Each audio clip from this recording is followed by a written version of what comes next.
আসসালামু আলাইকুম প্রিয় শিক্ষার্থীরা, আজকে আমি তোমাদের সাথে তৃতীয় শ্রেণীর বাংলা বইয়ের পাঠ ২৭ মুক্তিযুদ্ধে রাজারবাগ অনুশীলনী নিয়ে আলোচনা করব। প্রথমে চলো প্রবন্ধটি পড়ি। ঢাকার রাজারবাগে আছে পুলিশ মুক্তিযুদ্ধ জাদুঘর। রিতার অনেক দিনের ইচ্ছা ছিল সেখানে যাওয়ার। ছোট মামার কাছে সে এই জাদুঘরের কথা শুনেছিল। 1971 সালে রাজারবাগে বাংলাদেশের পুলিশেরা বীরত্বের পরিচয় দিয়েছিলেন।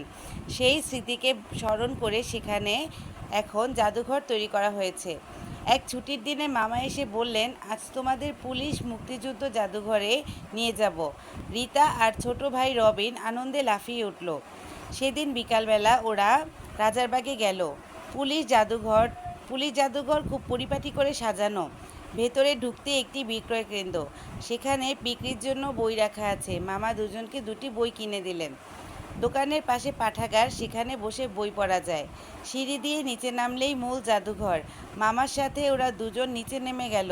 সেখানে আছে পুলিশের বিভিন্ন সময়ের হাতিয়ার, আছে পুলিশের ব্যবহৃত পোশাক ও বিভিন্ন জিনিসপত্র। রবিন অনেকক্ষণ দাঁড়িয়ে আগের দিনের বন্দুক দেখল। মামা ওদের বিশেষভাবে দুটি জিনিস দেখালেন, একটি বেতার যন্ত্র আর একটি পাগলা ঘণ্টা। 1971 সালের 25শে মার্চ রাতে পাকিস্তান মিলিটারি রাজারবাগে আক্রমণ চালিয়েছিল। তখন এই বেতার কেন্দ্রের মাধ্যমে পুলিশ সদস্যরা সারা দেশের পুলিশকে বার্তা পাঠিয়েছিলেন, আর পাগলা ঘণ্টা বাজিয়ে রাজারবাগের সব পুলিশকে সতর্ক করেছিলেন। মামা বললেন, পাকিস্তান সেনাবাহিনীর কাছে ছিল কামানসহ ভারী অস্ত্র, আর আমাদের পুলিশ সদস্যদের কাছে ছিল সাধারণ অস্ত্র। কিন্তু অসীম সাহস নিয়ে তারা দেশের জন্য লড়াইয়ে নামেন। তাদের কাছ থেকে খবর পেয়ে ঢাকার বাইরের পুলিশরাও প্রতিরোধ গড়ে তোলেন। সেই রাতে অনেক পুলিশ সদস্য শহীদ হন। মুক্তিযুদ্ধের পুলিশের পাশাপাশি নানা পেশার মানুষ অংশ নেয়। দেশের জন্য প্রাণ দিতে মানুষ একটুও ভয় করেনি। তাদের কথা ভেবে রিতা ও রবিনের গর্ব হয়। এই বীর যোদ্ধাদের আত্মত্যাগে আমরা পেয়েছি স্বাধীন বাংলাদেশ। এখানে দেখো কিছু শব্দ আছে, চলো শব্দ অর্থগুলো পড়ি। বীরত্ব, সাহসিকতা, পরিপাটি সুন্দর করে সাজানো, গ্যালারি, প্রদর্শন স্থান, বেতার যন্ত্র, বিনা তারে খবর পাঠানোর যন্ত্র, পাগলা ঘণ্টা, সতর্ক করার ঘণ্টা, কামান, গোলা নিক্ষেপ করার অস্ত্র, প্রতিরোধ, বাধা, অসীম, সীমাহীন, গর্ব, গৌরব। এরপরে অনুশীলনীতে দেখো 1 নম্বরে দেওয়া আছে বাক্য লিখি। মুক্তিযুদ্ধ, 1971 সালে মুক্তিযুদ্ধ হয়েছিল।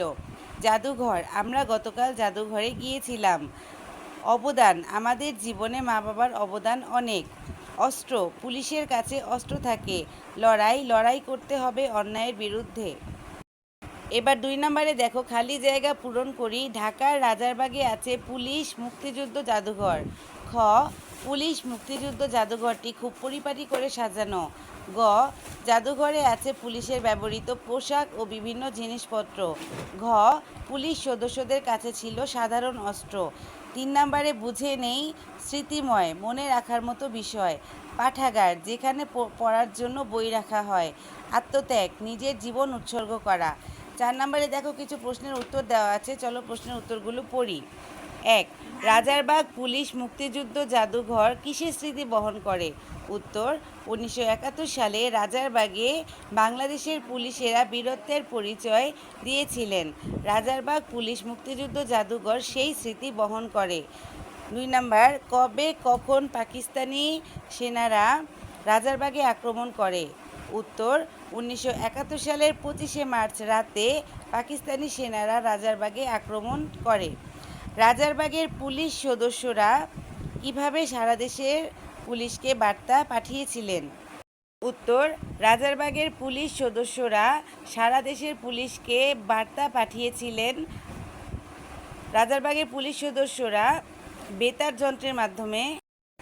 যন্ত্রের মাধ্যমে সারা দেশের পুলিশকে বার্তা পাঠিয়েছিলেন, আর পাগলা ঘণ্টা বাজিয়ে রাজারবাগের সব পুলিশকে সতর্ক করেছিলেন। এরপরে আসো 5 নাম্বার, বাম পাশের শব্দের সাথে ডান পাশের শব্দ জোড়া দিয়ে নতুন শব্দ বানাই। মুক্তিযুদ্ধ, রাজারবাগ, পাঠাগার, সেনাবাহিনী, আত্মত্যাগ। 6 নাম্বার, পুলিশ মুক্তিযুদ্ধ জাদুঘরে রবিন কী কী দেখলো তা বলি। উত্তর, পুলিশ মুক্তিযুদ্ধ জাদুঘরে রবিন যা যা দেখলো: ১. পুলিশের ব্যবহৃত পোশাক, জিনিসপত্র, আগের দিনের বন্দুক, পাঠাগার। ২. বেতার যন্ত্র। ৩. পাগলা ঘণ্টা।